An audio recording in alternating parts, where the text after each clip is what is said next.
Hi, Doblo.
Y'all know me. I had to go get me some more hydration and whatnot. Because if I didn't, I was going to let me close my door. One of the downsides to being in this little ass corner is that I don't like being in this little ass corner. You know, what was I doing? Where's my? I done tired myself out and some more shit. Oh, haha! I forgot. Hi, Wolf. Even though you was, trying to conspire against me earlier. LOL. Hi, Dublo. How was y'all's weekend? How was y'all's Monday? Lord knows. Wait, where is my filter thing? Hold on, wait. I gotta see a thing. Let me look on this one. So if y'all doesn't know, is it the game webcam or is it like my actual like webcam thing? Vibes. I don't know what's going on here. Just my nested things.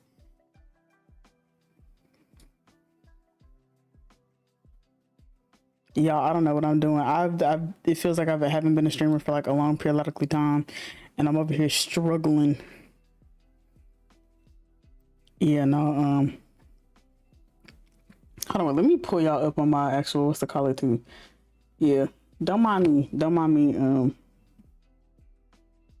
What art thou? There we go. Yeah, here we go. You did homework and you watched The Little Mermaid. I still need to get Disney Plus, but Disney Plus like costs an arm and a leg. And I just don't feel like subjecting myself, because Hulu finna go to like $17, and I don't know why it's going up to $17, but to me that's a little ghetto, and I don't feel like dealing with it. Granted, it's not me paying, but like, I don't need to learn more. Okay, that's fine. Oh, you watched the Barbie movie too? How's the Barbie movie? I know everybody and their mama is like ranting and raving about it. Honestly, me, myself, and I need to watch it my damn self, because I want to cry. I want to talk about the existentialism. I said that so completely wrong, but you know what I'm trying to say, of being a woman and being femme presenting, Oh, you be using them sites. You right.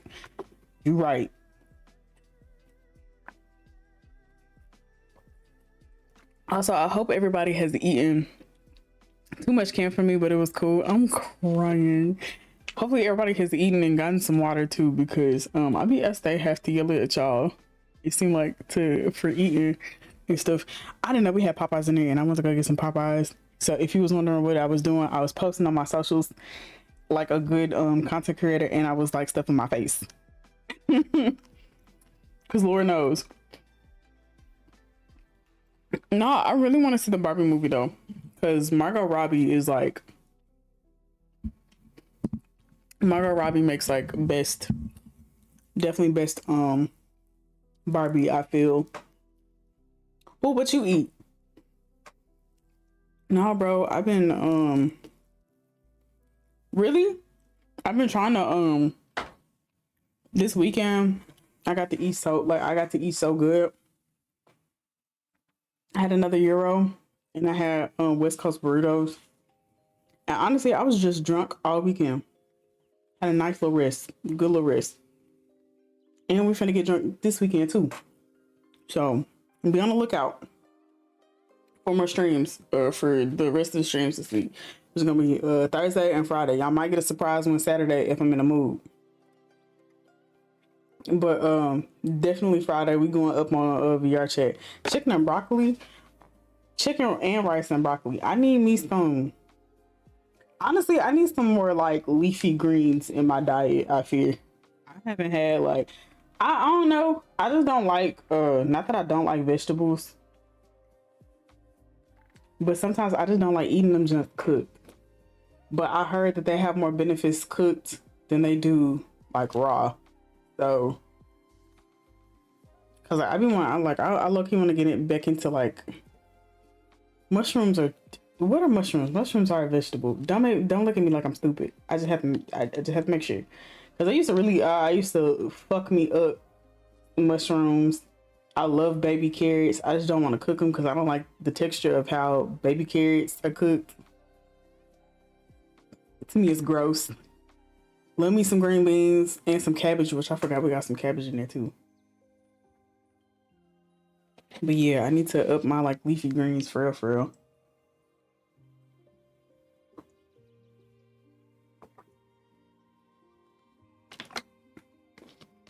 But yeah,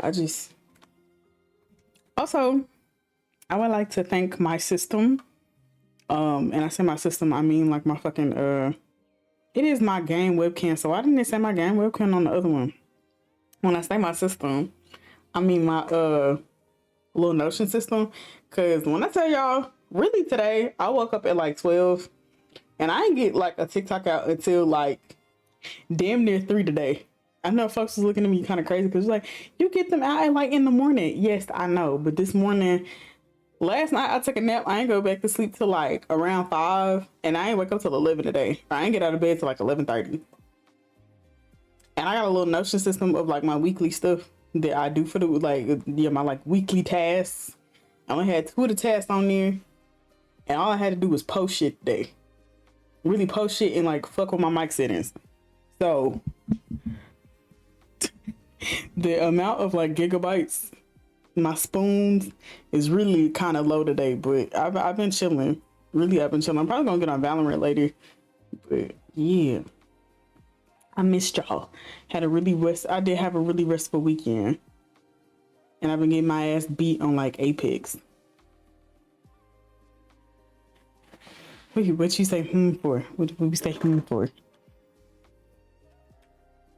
Really like, oh yeah, Venus taking her micro braids out on the 14th.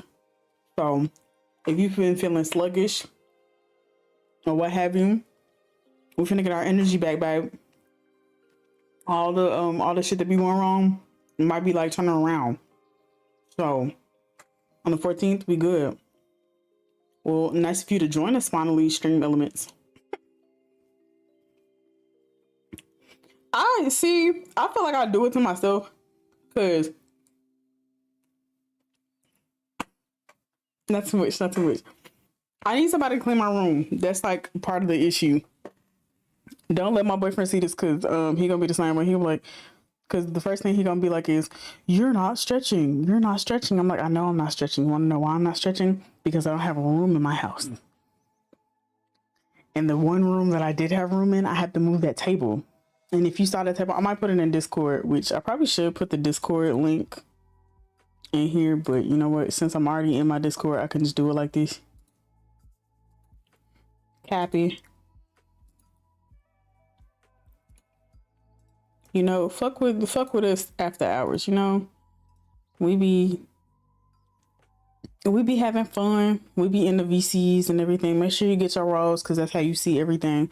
But like, I just don't have any like room for real. So that's why I'm trying to get my like for my well, I'm not gonna say for my birthday because I'm gonna just wait until I get a little bit of money next year before I actually put anything into motion.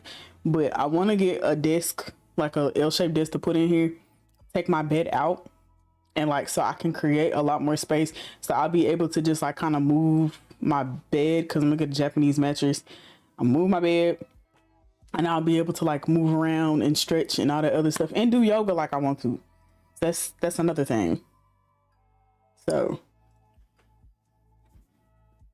we ain't gonna be in like having no more back pain, you know. Honestly, God, though, I wanted to get into Pilates, but I don't know. I mean, I got the little stuff like I be seeing stuff on TikTok, which don't come from me. I got like a lot of TikTok saved, probably over 1,000 TikTok saved. A lot of them are probably getting deleted or probably aren't even like a thing anymore. But I have a bunch. I have some for like makeup, gaming, like game stuff. Yeah, I think I did tell y'all about about the bed thing. But I got like so much, like so many of the things, and I have a like an actual just section for like stretching. So I got stretches on deck that I need to do.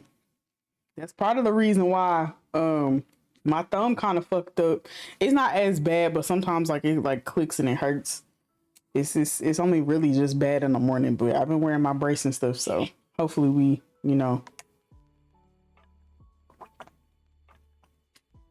get that situated and handled.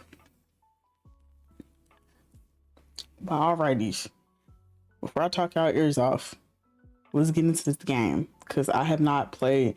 I don't necessarily remember how much we started on or where we left off at. Oh yeah, I forgot that Stream Elements or my the Mix It Up bot also has like I just want to open Valorant. Oh my god. I forgot that my Mix It Up bot now lets me like it's connected to my YouTube so I can see my YouTube chat too. And I'm gonna try to add some stuff for y'all because I feel like my YouTube is a little bare bones, but we gonna renovate and some more things. We gonna get it together. But yeah, I missed playing. I know I wasn't here last week because I took a fire ass nap. I be taking naps. I love sleep. But I took a fire ass nap and I didn't wake up until after the time. I was like, I just catch y'all next time because I'm motherfucking tired. I was tired. But I think we've been enjoying Night Call. I know I have because I missed it. And I was just excited to get back into it because, let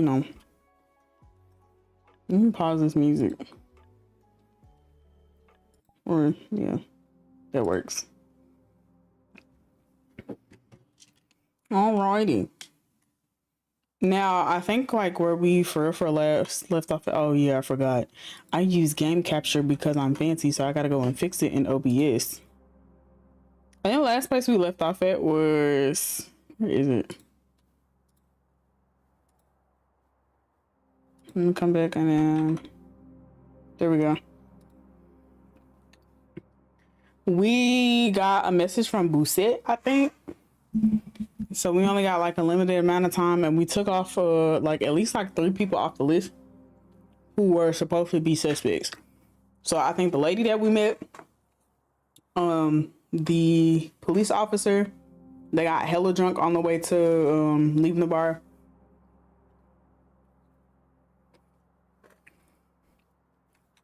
Hold on, wait, why is that here?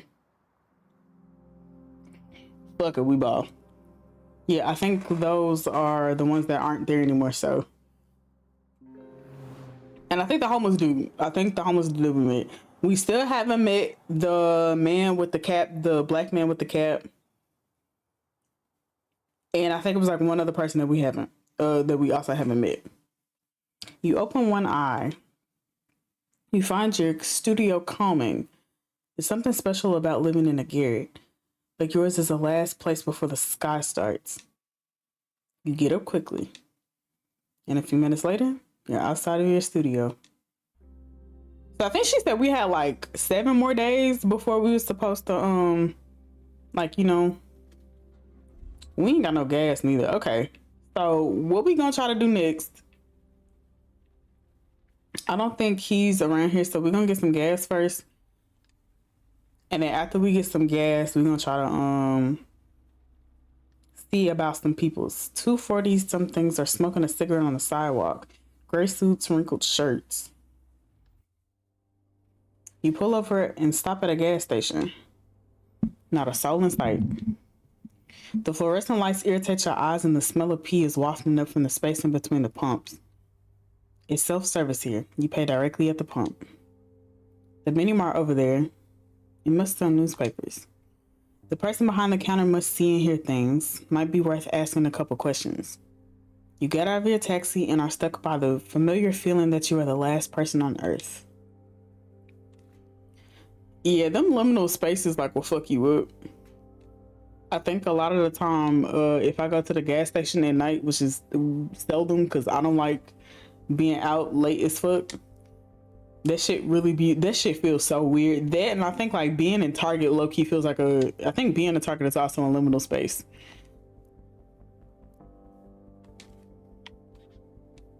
Oh, we won $2.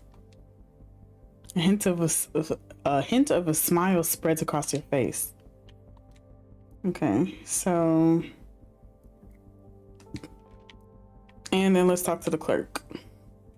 I was wondering. You immediately bring up the serial killer. The cashier looks up and obviously excited by the topic. Have a good evening. The cold welcomes you outside and quickly makes you forget the clerk's unpleasant tone. All right, let's go. You get into your taxi and drive away.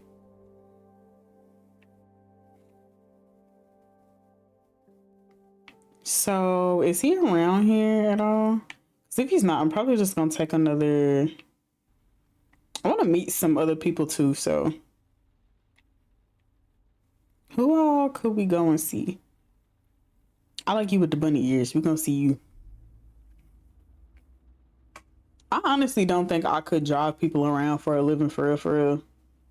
And the only reason why I say that, besides the fact that I just don't like to drive in general, is because just because I know some people are like, oh no, you don't have to talk to them or stuff, like they don't like talking. I'm like, that's a lot. Hugo Delaney, Gambetta. Oh shit, man. Your next passenger is holding a bow, which he inadvertently pokes in his eye while getting into the taxi. He leaps into the back seat and looks at you with a lost expression on his face. I'm supposed to be at the Gambit bus station in less than 15 minutes. Your seatbelt? You run the first red light you come across. With a little luck, you'll get this kid to his bus. You see him moping behind you. Shit, was it really that hard to be on time, bro? You shit stain, you can't miss this bus. You just can't, man. Everything okay? Yeah, okay. This might sound a little crazy, but what do you think of my Gravia outfit? Gravia? Yeah, it's a race in a game. The bow, the belt, the armor, you know, all that shit. I'ma just say it's nice. Cause cosplayers love to hear it's nice. Nice? Yeah, okay, but do you think it's lit? Hello? Yeah, it's very interesting. Interesting? I don't want interesting. He sighs heavily and droops his head. All this for a chick. I'm so into her. I even started playing her favorite game, Lost Legend V, to make her like me. But I look like a moron. He looks at the time on the meter. You look like a moron. No, like cosplaying is fun. Why would you, if you're gonna do it for somebody, I mean, like at least be into the shit that you cosplay, but you don't look dumb. You ever done anything like this for a chick? Oh yeah, I definitely did some stupid stuff. Much stupider than dressing up. It's not dressing up, it's a cosplay. He turns his bow over. This cosplay is for a convention? Yeah, in Belgium. There will be thousands of cosplayers. It's pretty legit. Will there be lots of graviers? Gravius. No, I don't think so. They're popular, but the costume is daring. You've got to flash your abs at everyone all weekend. Wait, is he in a crop top? Are you're showing your man titties? I'm sure it'll be fine. People like man titties. People like nipples sometimes. You really think so? Well, it's daring. Plus, if you're the only one dressed like that. He takes a minute to think. You are so totally right. How could she not be into me? You park in front of the bus station. Your passenger hands you a bill to pay his fare. Keep the change. I've always wanted to say that. Good luck with the gravier thing. Gravier. Yeah. Thanks, man. A second later, he's running for his bus. His bow slung across his back. Oh, damn. Did we already lose a lot of time? Oh, I guess, like... Shit. I don't think we've seen the suspects. So what I'm gonna do is I'm gonna go into a sightseeing spot. I don't think we really have a lot of time this night for some reason or another.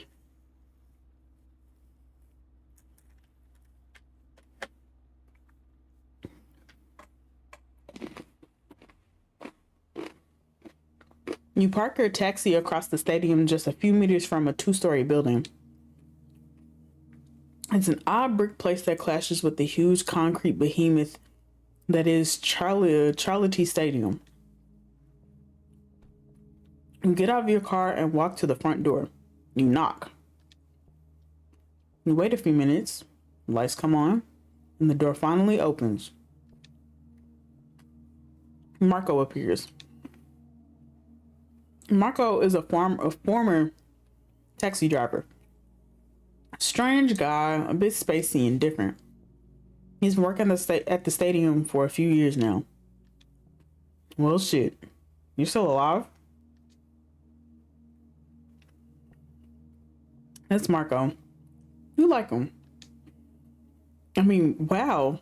It's so nice to see you. Even though he stole your wife. Come in. You want something to drink? Oh, right. You stopped drinking. Cup of coffee? No, thanks. You follow him into his caretaker's home. It's pretty nice despite the mess and filth. If you take on my wife, I don't want to talk to you. Why are we talking to the man who stole my lady? He sits at the table and points for you to sit down as well. The only noise is in the room is the TV behind Marco.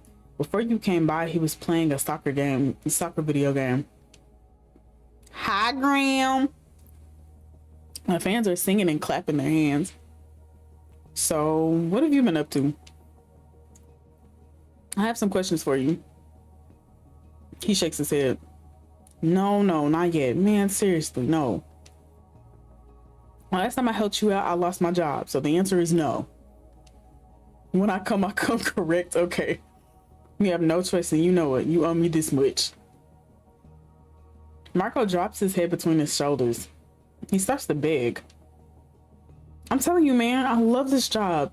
It's so easy. I get to take care of the stadium that's empty 75% of the time. He sits up roughly in his chair. Behind him on the screen, the stadium is going wild. I need information on Ronan Besson. He straightens up. Ronan? The coach that got killed by the judge? The very one? He was a great guy. Everyone's torn up about it. Spit it out. There were rumors. Some parents heard he was a little too hands-on with the kids a while back, if you get my drift. But no one ever looked into it. Was it true? No, I don't know nothing. He sighs. A few months ago, Ronan cornered a kid, like, by the showers. You know what I mean? The kid stabbed him in the thigh with a pair of scissors and ran away.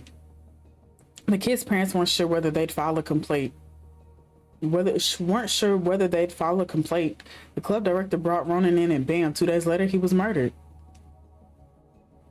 Who else knows this? About the kid? No one, I think. Maybe some other parents? Don't know. You get up. One last thing.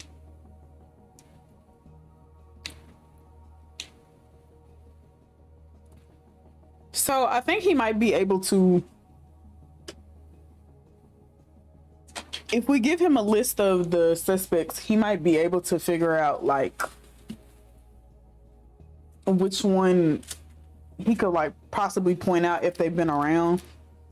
But then we can probably like try to see the connection between the victims. So we can either like figure out a alibi or figure out more connections. And I'm thinking that like the connection between all of the victims has been like they're all not innocent as you would think a victim would be. I think all of them have there's some sort of justice that needs to be served. So I'm gonna give him the name of the suspects. You go through the names of the suspects. No reaction. Until you mention Salim. Wait. The kid's parents. They knew a lawyer. He came 2 days before Ronan was killed. It was Salim Wade Diem, the same guy who's defending that terrorist. Did he meet Ronan? Yeah, he totally came. He knew Ronan. He was his coach like 25 years ago. Small world. His voice suddenly sounds childlike. Don't tell anyone where you got this information, okay? Don't worry. Yeah, I've heard that before. A vuvuzela noise comes from the TV. Okay, I've got to run. He walks you to the door, mumbling with clenched teeth. Every time I run into you, you jinx me. Every single time. You walk outside and over to your cab. Door, key, motor purring. You go back to work. I mean, shit, I hope I would jinx you since you took my fucking wife, nigga. What do you mean? Oh wait, no, we have like more than enough time, I think.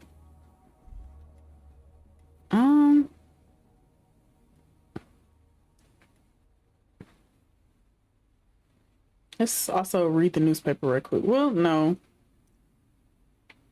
Yeah, I'm gonna pick somebody up. We're gonna talk to you. I think. Wait, no. I don't know who I want to take. Yeah, I'll take you. You're gonna tell me you jinxed me? Like I would hope you get jinxed. How do you take my wife and then say, I always end up losing my job? It's karma. Think about your actions next time, you know?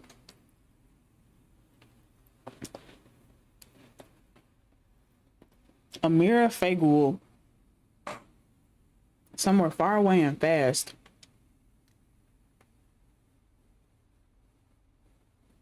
You park a few streets away from the Bercy and wait for your next passenger. From where you're sitting, you can hear the loud beat of electronic music, even with your windows closed. The whole neighborhood is pulsing to the exhausting binary beat.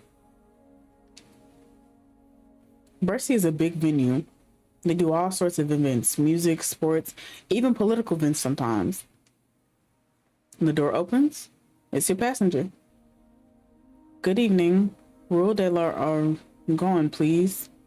I need to learn how to speak French.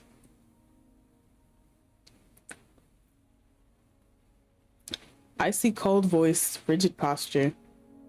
You start driving. You drive past Bercy. The music gets even louder. Your passenger crouches down in the back like she doesn't want to be recognized. Everything okay? I just want to go home as quickly as possible. Her voice is like a drifting iceberg. You nod and press on the accelerator. Bertie gets farther and farther away in your rearview mirror. I screwed up. I totally screwed up. I threw away 3 years of training. I burned thousands of euros and she pinches her eyes closed. No, I made the right choice. I did what I had to do. Actually, I had no other choice. You realize there's a repetitive noise since you started driving. Your passenger's phone has been vibrating every 4 seconds. What's going on? It's just that she shakes her head. She doesn't know where to start. I refused. No, that's not where this story starts. She takes a deep breath. I refused 500,000 euros, but that's not the important part. I'm an esports champion. She can tell you're going to ask what that is, so she is. She can tell that you're going to ask what that is, so she keeps going without pause. I'm paid to play a video game. The game I play, Battles of Lost Legends, is a sort of chess game with 16 players at once. It's pretty epic to watch. You've never been a fan of sports, so when it comes to video games, I bet.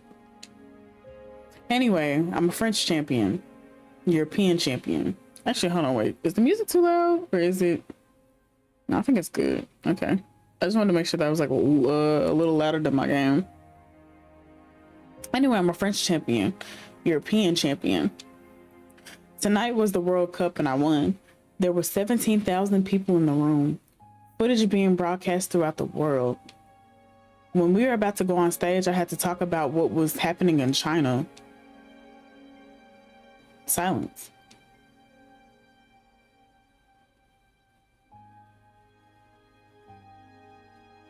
And just what is happening in China. They're locking Muslims up in labor camps. That's what's happening. China is immense. There are dozens of different peoples and cultures. One of them is Muslim Chinese people.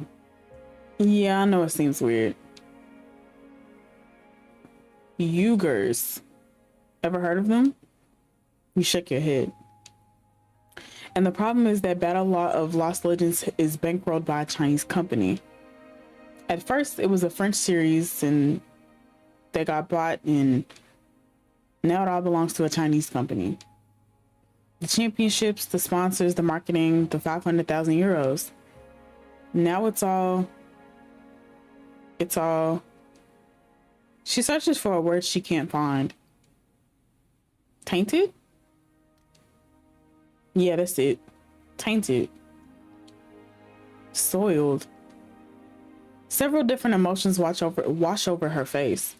Or maybe it's just the shadow of the light from the street lamps? I couldn't take the money. There's a break in her telephone vibrations. She catches her breath, closes her eyes.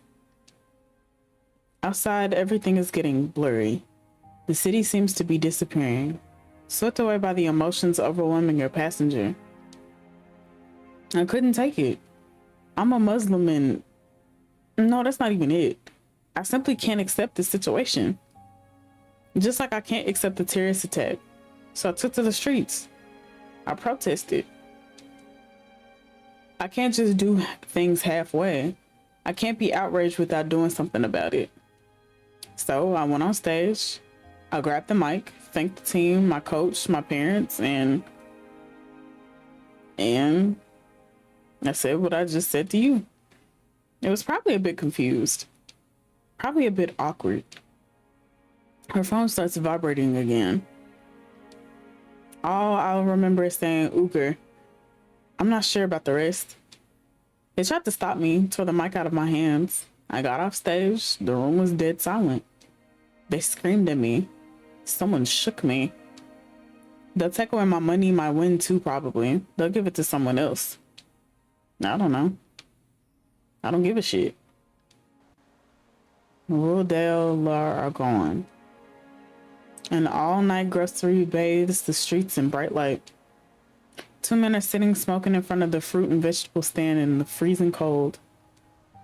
Your passenger hands you enough for the fare. Her fingers are shaking. Thank you. No reaction on her part. When she gets out, she stops a second, like she was waiting for something from you. I think she did the right thing. I couldn't imagine being in a position like that where like my beliefs was like on the line and it's like that amount of money that's deals with my career. That's like one of the bravest things I've ever heard somebody trying to do. And I feel like that's a lot. That took a lot, especially with a lot of the backlash she might like have to deal with. Because I think this game is like what, based in 2008? No, 2018. Hell yeah, you did the right thing. Your passenger face pinches, twists, stretches.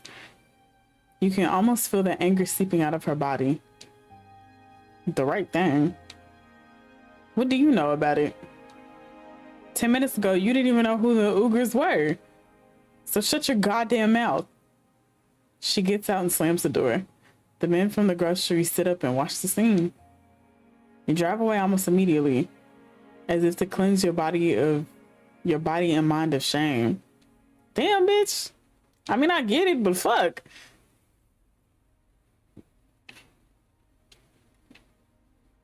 Oh, I think he's also on the thingy. We can either go straight home or we can take one other person. So I think I'm gonna take, I think he was on the board too, so I'm gonna take you home. I still think she did the right thing. Like, I mean, you just told me the context of like a context about it, so you know.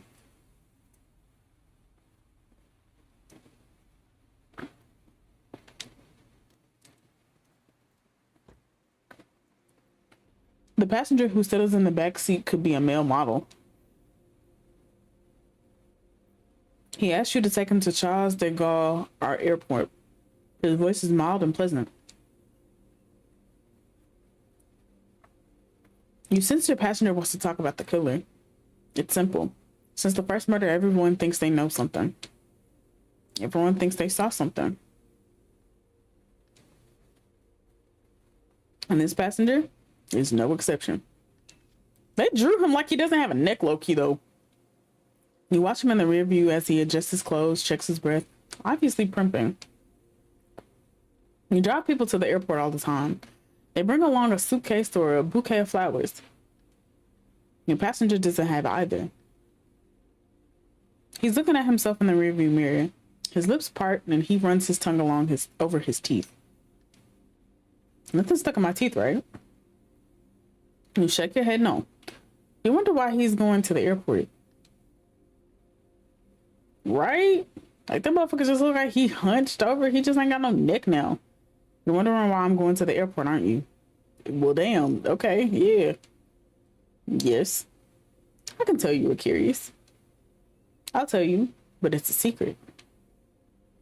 His voice has changed, as if he were about to deliver a speech. Women today are too smart for us men. Too smart. They're onto us the minute we try to hit on them. He crinkles his nose as if there were a bad smell in the cab. There are dozens of books on how to get lucky, on how to score, but they all make the same big mistake. Do you know what the mistake I'm talking about is?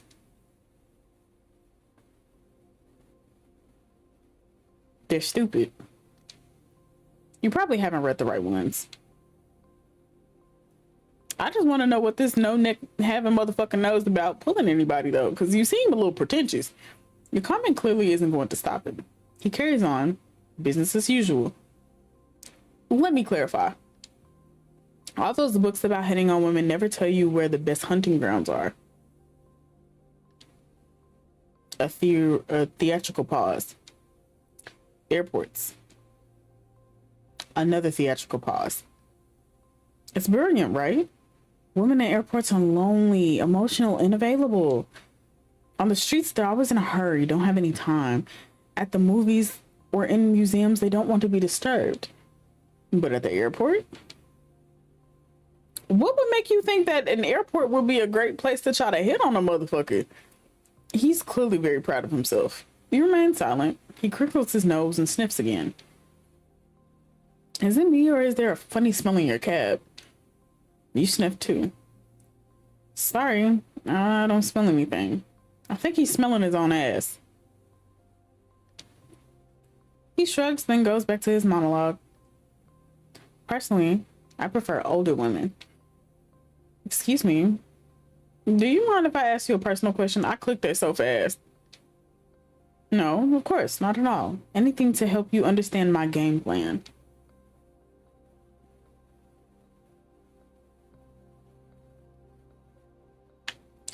I want to kind of ask him, do you really go through all of that? Cause I mean, if I was a pretty motherfucker, I'm not finna go out of my way to just go and hit on a bunch of people, cause that means you can't keep anybody.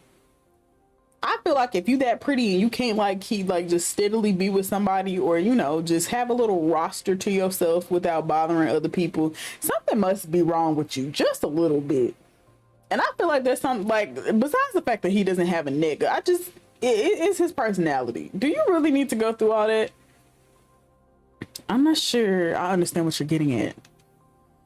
Well, you're rather attractive physically. Just like pause. And is it really necessary to go to all that trouble to pick up women? Don't women like you? And the answer, majority, like 9 times out of 10, is probably no. That's beside the point. What do you mean by that? It's more efficient, more productive. I go on the make twice a week and end up with dates for several weeks.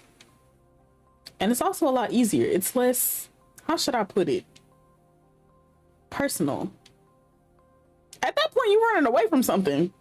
This man has mommy issues or something, or is a touch me not. I don't know. I know it won't ever get serious.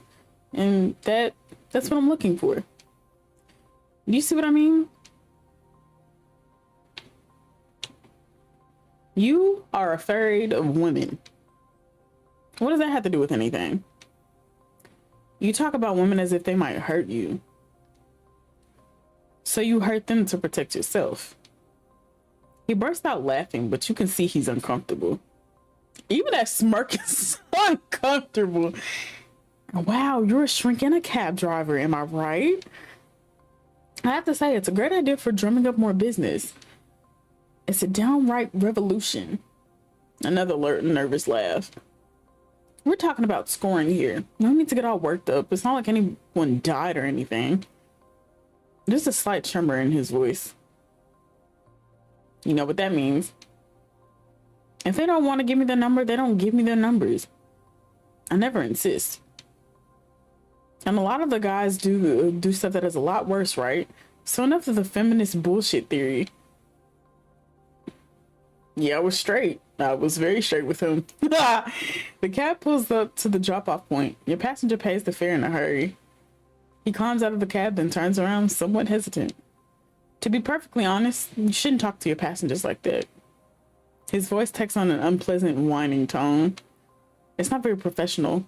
If I had an app, I'd give you a bad rating.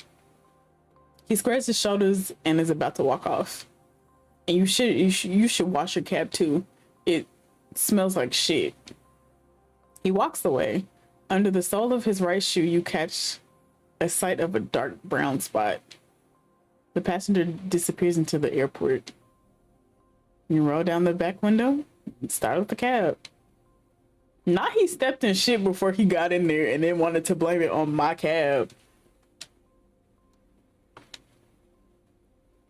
Man, if you don't get your ass on somewhere.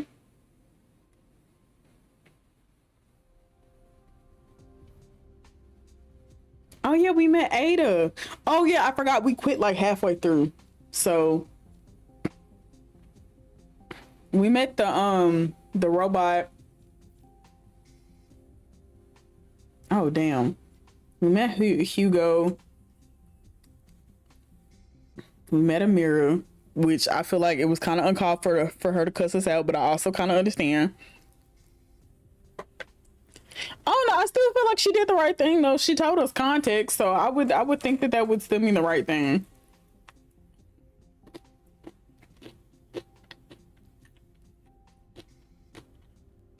But I don't think Phil could have been a murderer though. I don't think he cares about justice that much. Well, I think he actually had an alibi. No. And take a few minutes to update your board with new clues. You're suddenly overcome with the desire to sleep. You close your eyes, press your fingers to your eyelids, and let out a yawn. You take your shoes off before getting to work. So this is one of the bullets. Okay.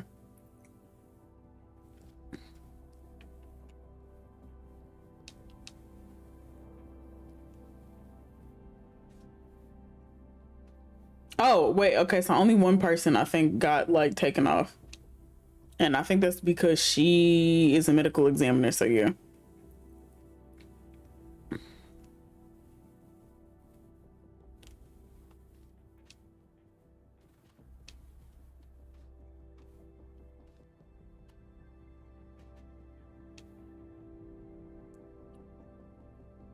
I don't know.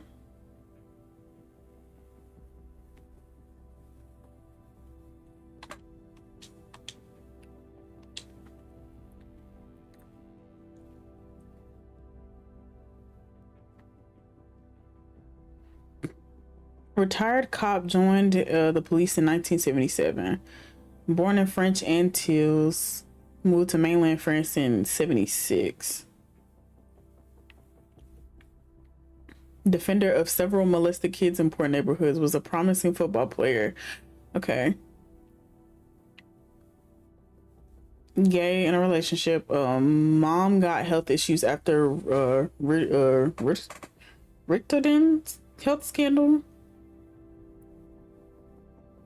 I mean, he's a homeless man, so. But what would that? Thank you. My birthday is not until the 24th though, so y'all know me. I am doing a little celebration on next Friday, so a little 12-hour before I like have the weekend and just like go do some stuff, because I don't really ever like celebrate my birthday for real. So the young lad is turning 26. Honestly, I don't feel like I was 26.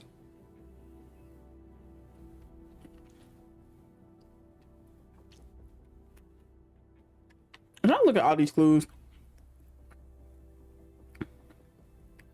He met with the first person, with the first victim. So victim 1 was a molester and he was never arrested. And victim 2 was also murdered somebody.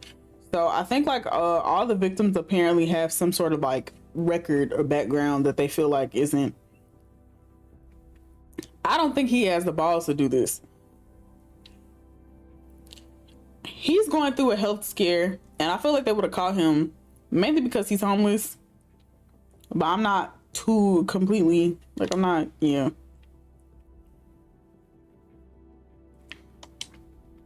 And the only way that he's connected is because he had the second victim's wallet. So I don't know. I feel like Hervé and Peru might not be. We'll see though.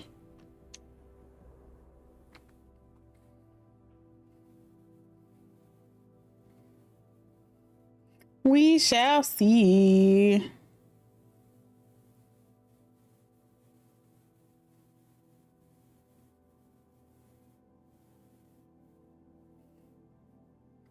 With a heavy hand, you wipe your tired face. You lie down on the open sofa bed. The events of the day run through your head.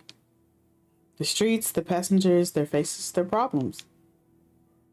Your brain is running at full speed. Your body aches and you are in pain. You can tell you need to get more sleep. You glance at your investigation board. You don't quite know where you are anymore. To be honest, you're completely lost. You shake your head and your mind wanders for a second. Your eyes close and you can feel yourself drifting off.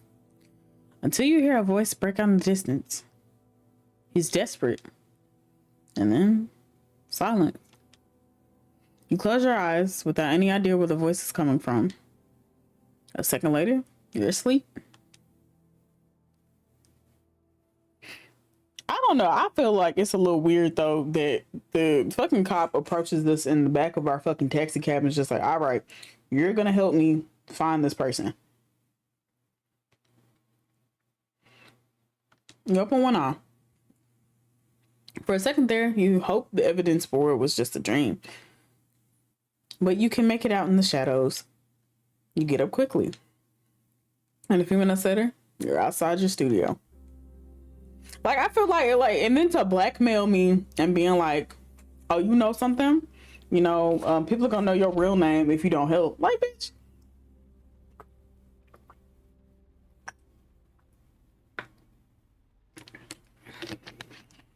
And so,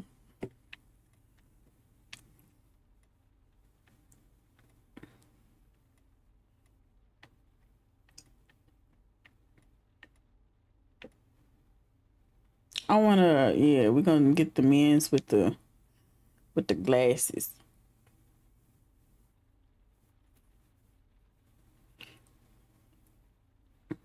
Peter DJ Watson Kovlo. The door opens and your passenger collapses into the back seat. His eyes are hidden behind a pair of large dark glasses. His clothes reek of sweat and booze. A clubber. He mumbles his destination and you start driving. A few words are exchanged, the weather, taxes, traffic. And then you can tell it's coming. The inevitable conversation about the killer. Some bits of information, rumors, things overheard. And make a mental note of what you've heard. Who knows? It might come in handy. Your mind wanders. Your eyes vaguely scan the store windows. The sodium light coming off the street lamps feel like it's dripping into your brain. You're falling asleep. You need a bit of music to keep you awake. Oh, you turn on the radio, pressing on the dial to find a station you like. I hate that I click it so fast. 80s rock ballad. Too soft. Behind you, your passenger is snoring. Barely, but you can hear him. Gregorian chant. Mind-numbing. Some slow rap song filled with fake female orgasm noises. Not with a passenger in the car. Two journalists discussing new evidence in the investigation into the judge's murders. The information they share, salon talk, nothing more, seems important nonetheless. An ad interrupts the torrent of words and you change the station. Classical music again. The flute grates on your ears. Electronic music. You like the rhythm, but I'm in the mood. Stop. You lift your hand from the dial. The music plays on. Not bad. Turn it up so I can hear better. This man was really just drunk in the backseat of the car and was just like, hold on, wait, this is my jam. I didn't want to wake you. His voice sounds like it's coming from a deep cavern. I wasn't sleeping, just sobering up. He leans forward. Not bad at all. You hear the touch of an accent, probably American, but someone who's lived most of his life in France. Leave it on until they say the musician's name. The music continues. There's something turning in the background, a persistent melody that gets higher and higher. The client mumbles. I bet.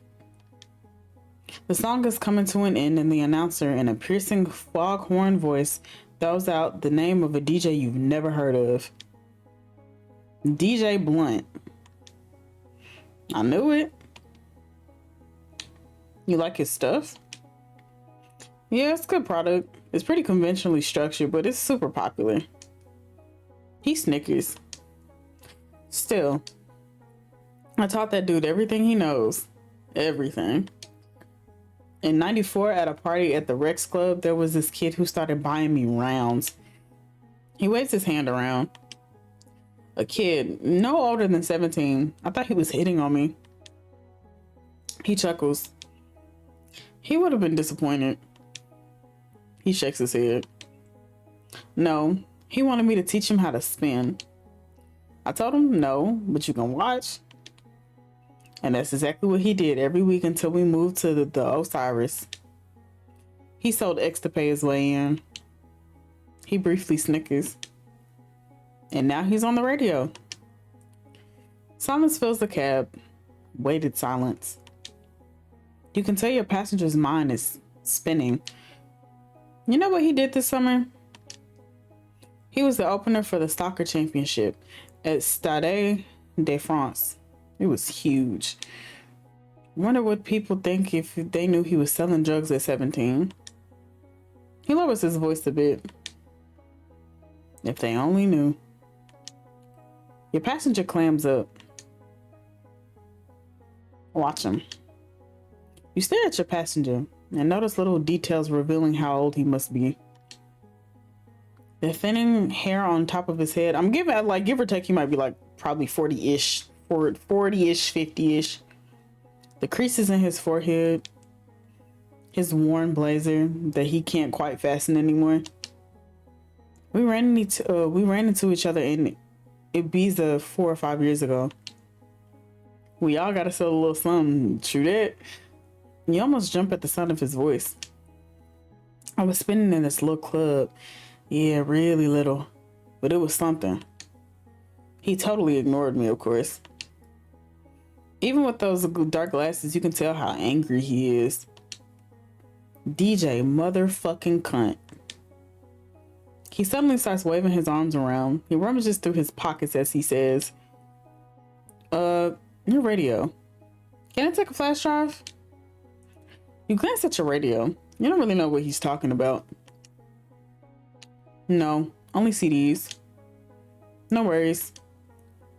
He lays his phone in the space between the two front seats. Listen to this. It's what I played tonight. It's mine. He sets his phone to play. But, you know, people were barely dancing. A drum machine playing a hard-edged beat in the background. They were talking, taking each other's picture. Pornos start to dance in the cab. They barely touch, never kiss anymore. A perfect dance beat becomes progressively audible. All that a purely electronic crescendo plays. It's over. There's a break in the music. Synthesized strings calm the song down without slowing it down. At least, the song is getting intense again. Explodes as your passenger drifts off. I got people dancing. The song keeps going for another minute, then stops. Your passenger doesn't budge. You drive to the rhythm of his snoring. The sound fills the cab. Ideas are bouncing through your head like they do every time you find yourself alone. This guy in the backseat is too old to be young. You look at your own hands. They look like they're suddenly aging in the time lapse. You close your eyes a second. Only a second. When you open them, you've reached your destination and have pulled over to the sidewalk. You tap your passenger's knee and he wakes with a start. Shit. Yeah? We're here, sir. Ah, yes. Great. He rummages through his pockets and hands you a few rumpled bills for fare. Thanks. I hope you liked it. Silence. The music, I mean, my music. The song I played for you. I should have been in the spotlight, you see. 15 minutes of fame. Just a minute of... He stifles a burp. You hear him mumble as he leaves the taxi. Those whiskey and Orangianas really screwed with my system. You see him stagger towards his building. It takes him several tries to get the door open. He finally disappears inside. And you heave a long sigh. Okay, come on. You ever imagine what it's like for like somebody to steal your shine like that though?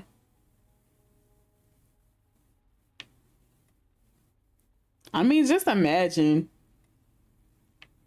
And knowing that that man probably is like in his like 40s or 50s, and like that dude that came in is like probably like only like probably like 20 something. No, I don't even want to say 20 something because this is like 2018. So it might be like in his like late 20s, maybe early 30s or something. Like 90. Yeah, he was like 17 or 94. Hell yeah. And that man is just like a super big DJ now. I'd be a little pissed off too. Let's go see our really rich bougie friend who can't stop, you know, saying weird things to people. This show haven't given us like the other like suspect though, or the two other suspects. I feel like because we kind of snubbed him the other times, but let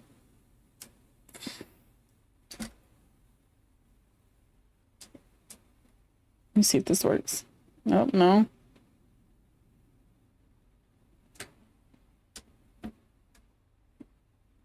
Y'all, I need a second monitor real bad.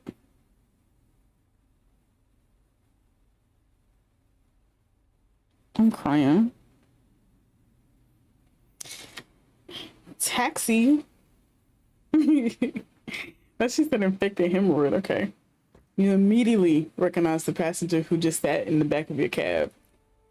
Pricey perfume, fur around the neck, and a strange form of emotional trauma that causes her to say terrible things. Oh, it's you again. You know, dickhead. My daughter and I were talking about you the other day.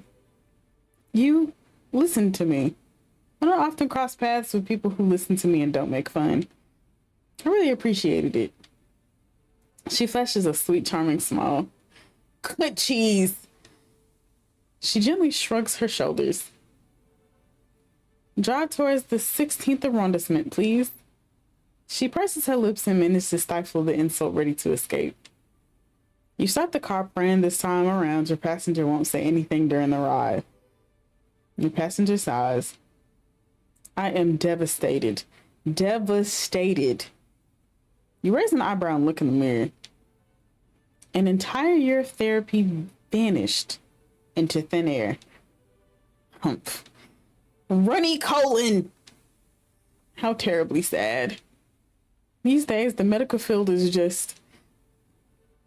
What's wrong? Just imagine. I spent more than 40 hours talking to this therapist. Not to mention the thousands of euros she was paid. This afternoon we started talking. We were talking about my relationship with my son. She presses her lips. Classic topic. No particular problems. A giant cock forest. Your passenger coughs gently as if to cover up the monstrosity she just shouted. Calm down. And right then and there, she started to laugh. The laugh... Her eyes bug out of her head with rage just thinking about the laughter. The laugh came from the back of her throat. Tears were streaming down her face. She apologized, got up, left the room, laughing all the while. Incredible. Just incredible. She leaned towards you. Her overpowering perfume stings your nose. Tell me, sir. Cunt! Do you think this is funny? Silence. You scan her face to try to determine how serious she is. You get the impression she is completely and totally serious. You see a tear in the corner of her eye. It's surprising. Your passenger pauses. Surprising? Yes, it's not your everyday problem. It's a handicap, a disease. You shake your head apologetically. She crumples in the backseat. The stench of her perfume suddenly seems less intense. I'm everyone's laughingstock, aren't I? I don't know. She can't hear you. She's talking to herself. Oh, Angelique. Oh, Jean-Pierre's good wife. Twat, twat, twat. She couldn't take the fact that he left her for a woman half his age. She's gone crazy, you know. She's unrecognizable with her tics and the stuff that comes out of her mouth, monstrosities, insults. Your client sighs. My therapist generally hates it when I speak to myself in third person. She says it's dangerous, that it separates us from who we are. Piss-filled water skin. I'm not sure I feel like taking all of her terrible advice. She closes her eyes. Her face, the tears of laughter. How traumatic.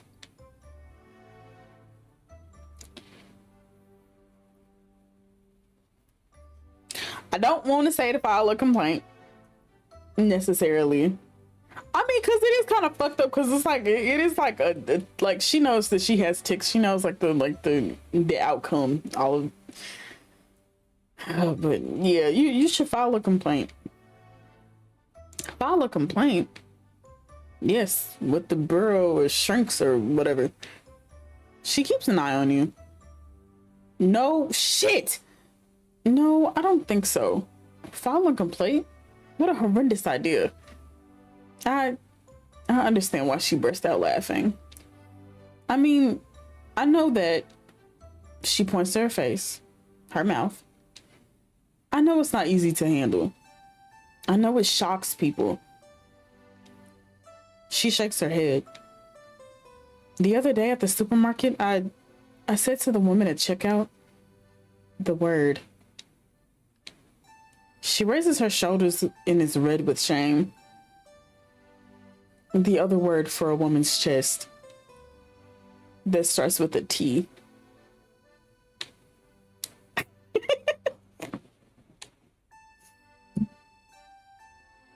Smile. She looks at you in the rearview mirror. I must confess that it was funny. The look on her face when I said that word. She lets out a giggle. You've almost reached your destination. Maybe I should call her back. Who? Whore! My shrink, as you put it. She was a big hoe. 6 months ago, it was much worse. You swallow uncomfortably and prefer not to picture what that must have been like. You pull up in front of your passenger's building. She pays her fare, but doesn't get out right away. It's silly, actually. Syphilis! When I'm angry, I don't cuss at all. Maybe I should be angry more often. Everyone should. Excellent advice. She grins. I just can't not like smile when she's in the car. Have a good evening, sir. Whore! She waves and gets out of the taxi. As for her perfume, it lingers right there in the cab. You air out for a moment before driving away. You have heard all of her stories. Oh, I want to see more of her. I actually really like her. I love seeing her when she like pops up. Are there? Yeah, I think we should get gas first, or actually, you know what? We gonna thug it out. I really like her because she's like so funny to me.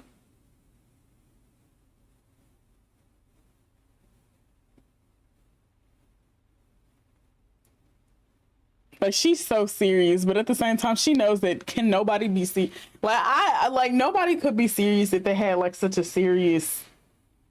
She said she started laughing when she said tits. I'm crying. Miriam Bardat. Okay, Bastille. Your next passenger has that overtired look worn by so many young Parisians. She collapses into the back seat and mumbles an address on the other side of the city. You start driving. You discreetly watch her in the rearview mirror.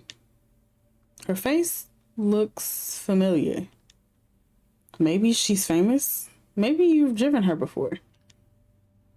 No, I need to know who did her lashes though.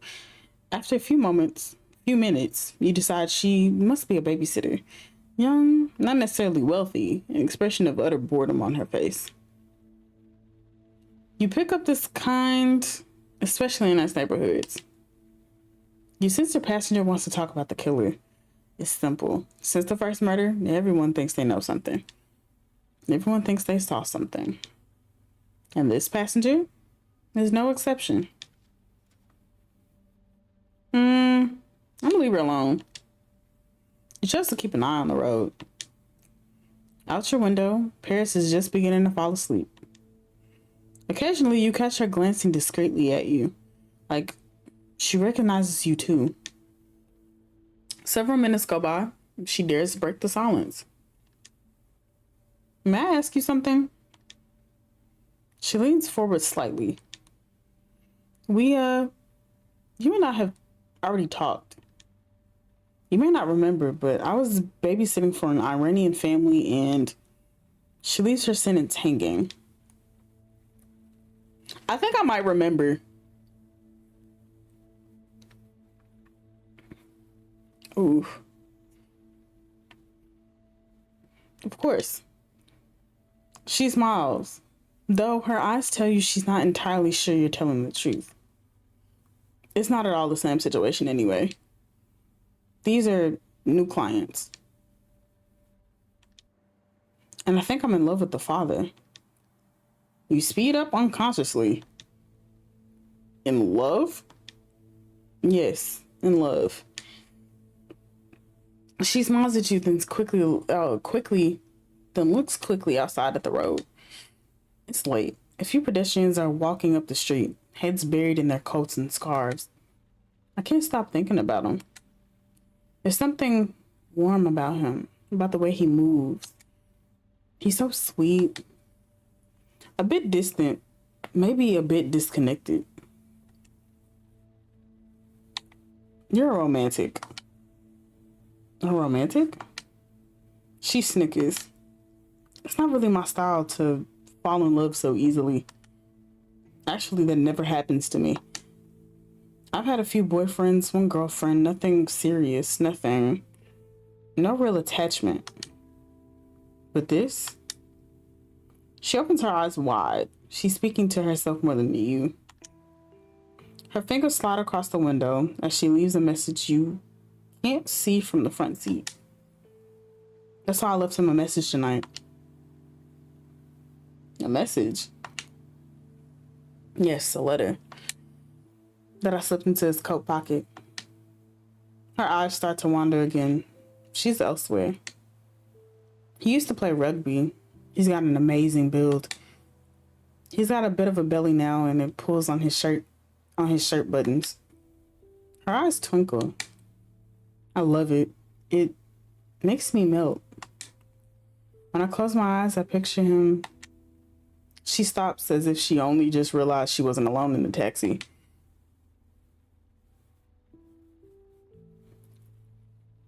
I want to know too. I kind of want to know what she feels like, what would happen if the wife finds a letter, but I also want to, what do you gain out of this? You babysitting his child. And you look like you probably, like late teens? So maybe mid-teens, late teens. So probably from 17 to maybe 19. What are you gain from this? What are you hoping will happen? She stops talking, but her mouth stays open. I don't really know. I hope he'll tell me how he feels. That he'll turn me down. That things will be clear. Can't take this anymore. I'm worn out. Tired of seeing him all the time without being able to touch him. There's one question you're dying to ask. Has he come on to you? She smiles. No. It's like I don't even exist. His wife takes care of everything. She calls me, pays me, orders the cabs. She's lovely, adorable, actually. And the little kid's an angel, always smiling, always in a good mood. She needs a moment to complete her sentence. He barely says hello. It's like I don't even exist. She looks away. You almost reached your destination. Silence fills the cab. The young lady leans forward suddenly like she's surprised to find herself at the end of her street, near her building. I should be ashamed, shouldn't I? Her eyes are filled with tears. She is shaking a bit. You hear from the tone of her voice that she's panicking.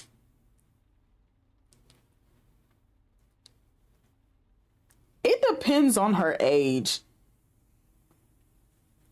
I feel like, because that seems a bit much. That's like anybody who tries to get with Shane in Stardew Valley, because y'all know better. He's a drunk. He burps in your face the first time that you meet him. So if you know that he doesn't acknowledge your existence, yes, you should be extremely ashamed. What am I trying to accomplish, huh? Her face falls as the reality of what she's done makes its way in. Break his family up? Her question hangs in the air as you pull over to the sidewalk. I'm 19. He's twice my age. What I tell you. I'm still in school. I live with my mom. I don't even have a driver's license. She sighs, slowly gathering her thoughts. Wow. She lets a little giggle pop through the wall of emotion she's wearing on her face. It quickly subsides.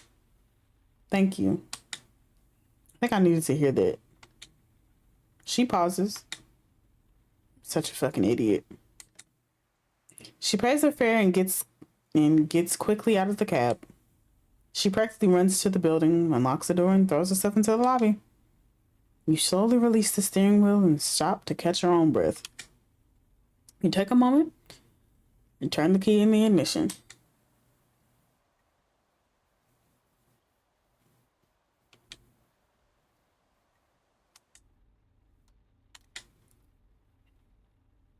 Yeah, no. First, we wanted it to feel like, what's the color? Okay, there's Hervé. So let's see if there's anybody else. If there's not anybody else, I'll take Hervé. That's wild, though, because I couldn't imagine somewhere in one of the buildings around you a dog is barking up a storm. I need a ride, cabbie. Hey, Hervé. The door opens. It's Hervé. He greets you with his bizarre verbal tick as usual. How's it going on? Hi, Hervé. You start the engine. The passenger in the back is whistling a funny tune. He's in a pretty good mood. You look good. Yeah, thanks. Some days are like that. Everything goes your way, hey? Belly is full, your buddies are around to help you. You're not cold. He gives you a smile. And then, you know, you get good news. Oh, really? Really? Something you're glad to hear. Well, out with it then. Well, it's my ex-wife. She just got married again, and a real love story and all that. Just the way we like them. How did you find out? She sometimes comes around with stuff for me. She told me. She was embarrassed. She gave me a blanket, a few books, and canned food. Ravioli. Does she do that often? Yeah, from time to time when she comes to Paris. In the rearview mirror, your passenger's face clouds over, as if what he's saying had just sunk in. Suddenly, between clenched teeth, he hisses. Or you look up. Really?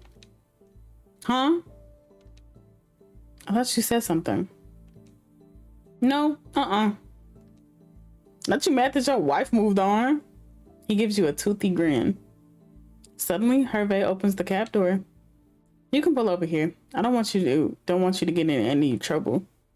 The guys in the squad can be a little on edge. You park the car, and Hervé opens the door. Good night, and thanks again, Ken. He gives you a smile. A moment later, Hervé vanishes inside a graffiti-covered building. Its imposing art decor facade memorizes you for a moment. And then you start the cab. Okay, one more ride. We like on two. Yeah, we've had like 2 nights, I think. I really want to see like the other people, but they haven't shown me like Salim or anybody else? Okay. So I think yeah, I'm gonna drive you.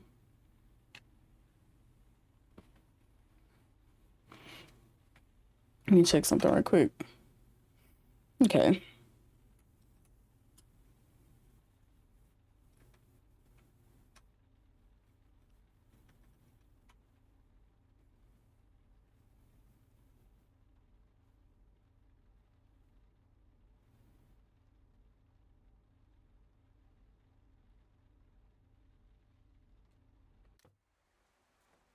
The young woman who gets in your cab is exhausted.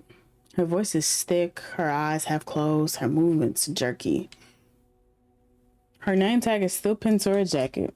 She gets her address wrong twice and makes a brief but polite apology. You start the cab and leave the hospital parking lot. A few minutes later, you clear your throat. Hard night? The young woman doesn't answer. You turn around. Your passenger is staring outside, shivering. You turn up the heat a little and continue on your way. Streets pass by. It's as if you were alone in the world, not a soul in Paris. In the rearview mirror, the young woman starts twitching slightly, as if already dreaming. What could she be dreaming about? You're nearing the address she gave. The minute you park, she opens her eyes and jolts awake. I was not sleeping. We're here. Takes her a second or two to realize where she is. Her shift is over. The cab? Gosh, sorry. She pays the fare and, despite her fatigue, manages a smile. Sorry. Go get some rest. She gives you a faint smile. Thanks for the advice. You can't decide whether her remark is cutting or sincere. She blinks hard as if she's getting ready to leave the cab, when she suddenly whispers, "Feels like I'm already dead." A pause. On the radio, an Algerian song plays. She stays put for a minute without speaking. Cab door has opened, but just a crack. You didn't even hear the familiar click of the mechanism. The cold night air is seeping into the cab. Her eyes are riveting to her knees. I killed a patient tonight. Damn. By accident. She gets out all at once and says, "Good night." Your eyes follow her as she enters the building. You sit there for another minute until the light in the lobby automatically switches off. God damn. I was just having pseudo contractions. What does that even mean, Kino? Hi, Kino. All right. Night 5. We met Peter.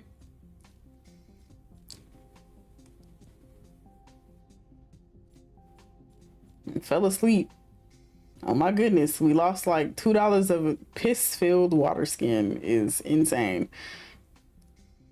And we met Miriam. And we told Miriam that she should not be trying to get with a married man who is twice his age.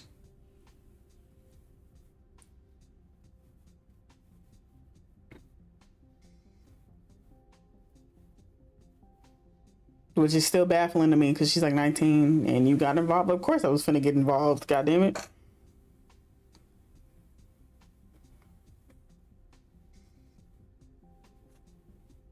I want to know how she killed the patient though.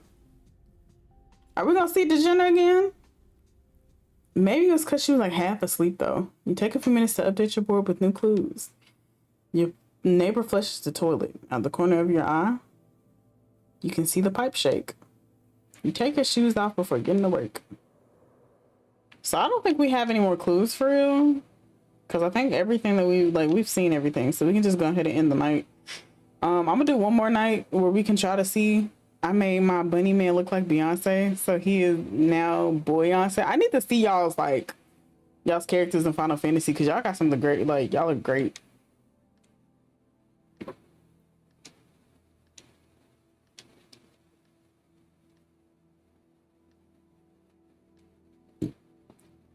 and suddenly you're asleep.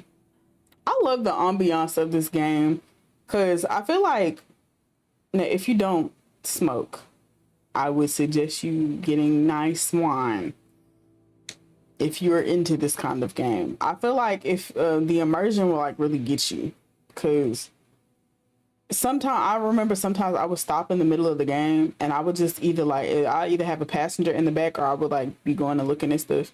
And I tell you, just the like sometimes just the music or the ambiance would just make me so sleepy. And just like not even just sleep, not necessarily even just sleepy, but it was just I just loved being there and just like immersed into that. You open one eye, you slept badly. Sometimes you're so tired you can't seem to get any rest. You like to understand how that's even possible. You get up quickly. And a few minutes later, you're outside of your studio. Night 6. Looks better when his peen is out.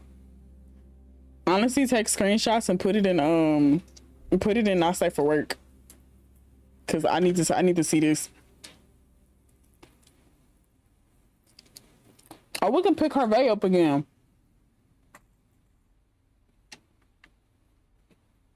I feel like if we pick up Harvey enough, you know.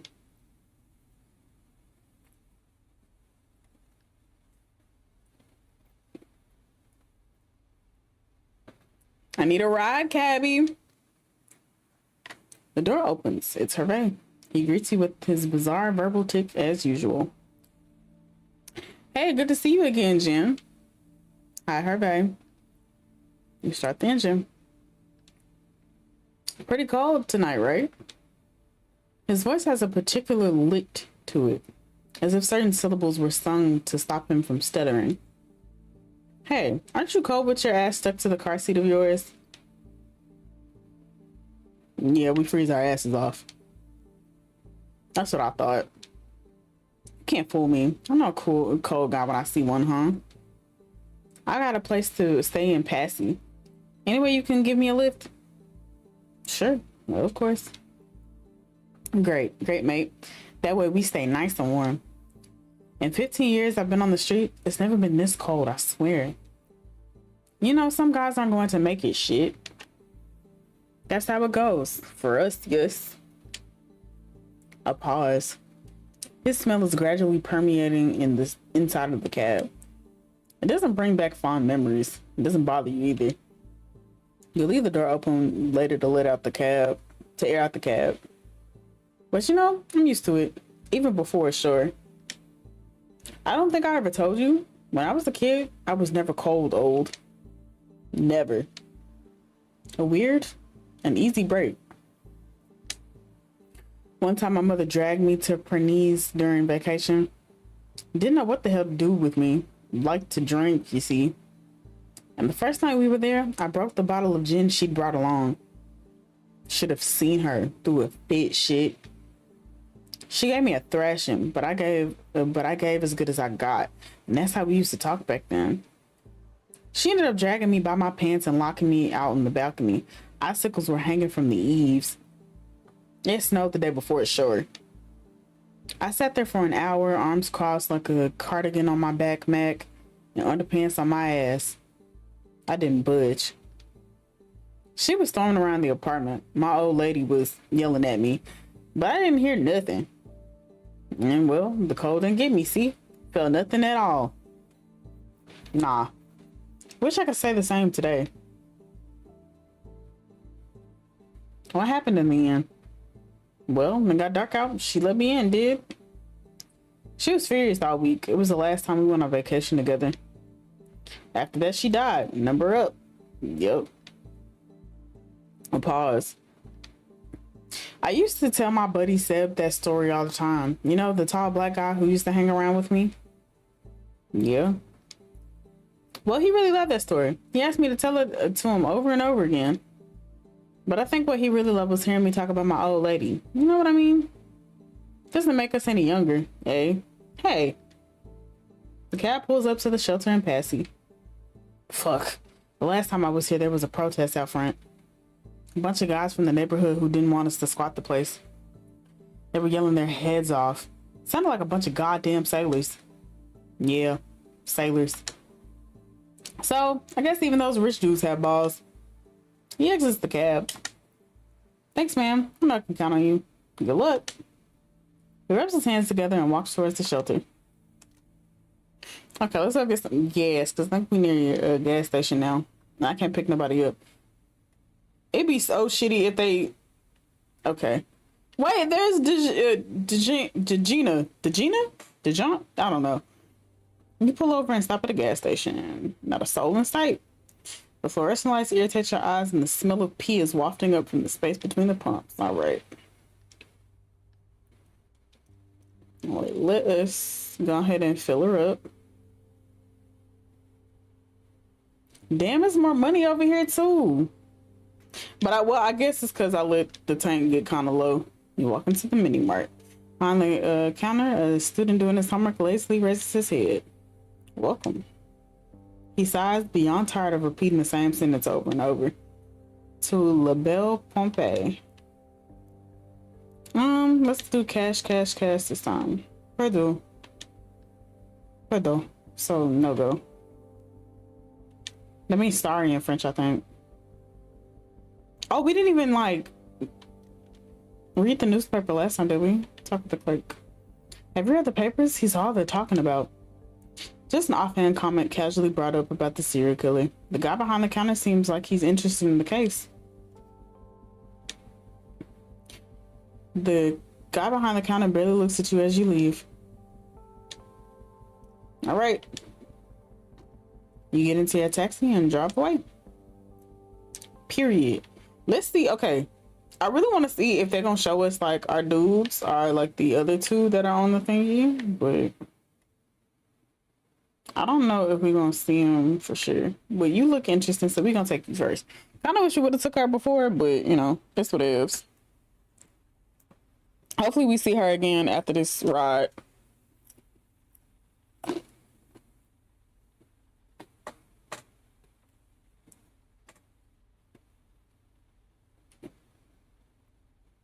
Are we LARPing? Is this what this is? The car door opens. Your passenger enters wearing a rather heavy-looking suit of armor. The plate metal clanks as he settles in. The horn seems dangerously close to the roof. Where goest thou, my lord? My lord? The knight recoils a little, perhaps in surprise. Ah, taketh me not for thy superior, for I beeth lord to none. Yes, I am thy humble servant, just as thou art mine. In sooth, since thou asketh, ride onward, my friend, to Notre Dame, the most noble of Catholic cathedrals, the jewel of the most magnificent city in Lutania. Ah. Start the cab. You nod and turn the key in the ignition. I love like talking in olden speak, but I wish I knew like how to like always talk in olden speak. You start the cab at last. The vibration of the cab sets your passenger's armor jangling. From time to time, his sword makes a funny humming sound. The ride through Paris continues in silence. The city is waking up. Delivery trucks, the first buses of the day, and half asleep pedestrians fill the streets. You feel a yawn creeping up your spine. Yawn. Fatigued, my good friend? You nod. Didst thou ride it the entire night? After a moment's hesitation, you nod. Thou haveth a noble steed.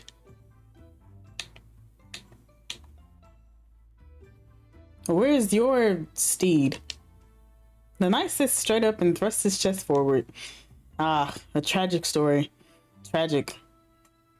Geralt, for such was the valiant creature's name, perished in a collision with a carriage. An accursed junction, my good friend, and a failure to yield. Oh, the misfortune. His limbs were twisted by the shock.